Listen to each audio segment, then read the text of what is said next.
Kotse ba?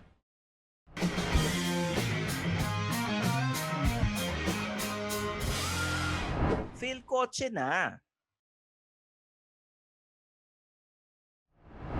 Akala nyo ba sa Pilipinas lang matindi ang SUVs? Lumalawak ang kanilang influence all over that even premium brands have joined the party.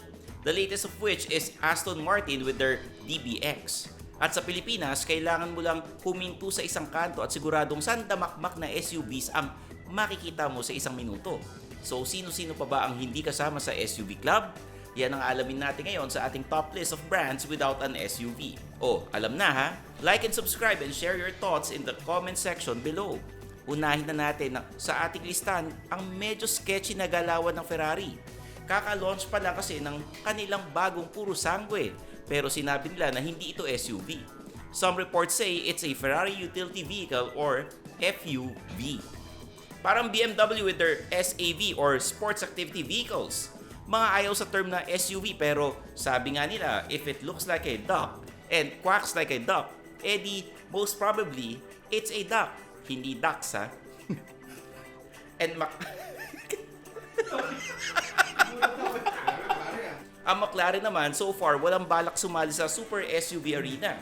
The British car manufacturer was founded back in 1985 and still most popularly known as the brand that made the McLaren F1. They are continuing the heritage of this car by creating supercars that are all about the ultimate in performance. Nandiyan ang McLaren Senna, 765LT, McLaren GT and Solus GT among others. Hindi rin natin makikita anytime soon ang Koenigsegg na gagawa ng SUV, mainly because buhay pa ang original founder nito. It was founded by Christian von Koenigsegg nung 22 years old pa lang siya back in 1994. Gusto raw niya kasing gumawa ng world's greatest sports car. And akalain mo nga naman, halos nakamit na niya yun. I mean, ang dami niyang competition sa supercars. Pero, andun na siya.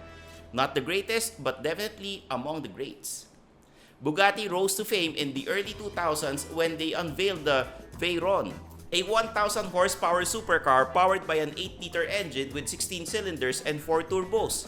The Veyron ceased production around 2014 and was followed by the Bugatti Chiron that's available today in 4 variants and some special editions.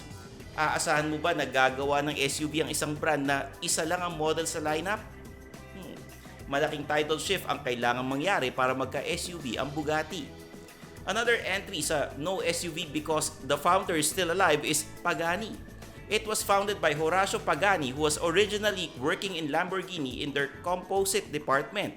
Noong 1991, ginawa niya ang Modena Design Studio dahil dumadami na ang projects niya for designing and prototypes of supercars.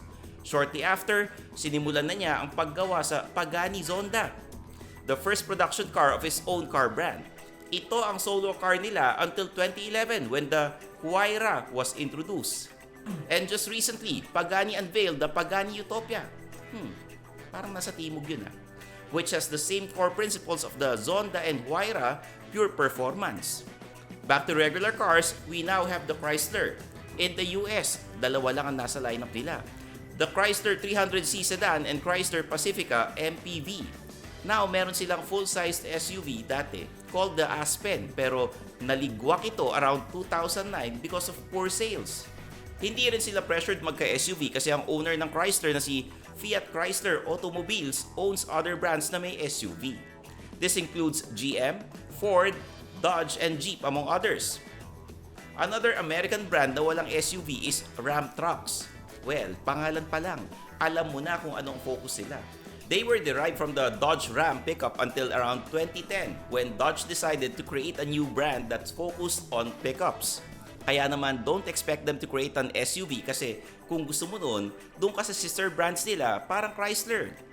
Last in our list is another Formula 1 team tulad ng McLaren. Ito ang Alpine which is also far from creating an SUV. Dahil nga F1 team sila, focus sila on creating racing cars and ang kanilang road car ay isa lang which is the Alpine A110 or 8110. Alam mo yun, parang gumawa lang sila ng road legal car para lang masabi na may ambag sila sa lipunan. And that's it for our top list of brands without an SUV. Maikli lang, no? Konti na lang kasi talaga sila and malay mo, mabawasan pa ito.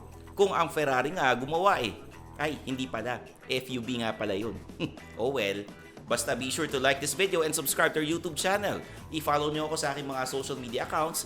Mag-subscribe kayo sa aking personal YouTube channel, youtube.com/stanleychi. At syempre, makinig kayo at mag-subscribe sa aking underpaid podcast sa Spotify and Apple Podcast. So paano ba yan? Kita-kits tayo sa next video, dito lang sa Philkotse.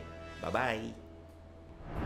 Thanks for watching. For the latest news, reviews, and anything you want to know about cars and car ownership, visit philkotse.com. Follow us on YouTube, Facebook, Instagram, and Spotify para hindi ka huli sa usapan. Tandaan, kotse ba? Philkotse na!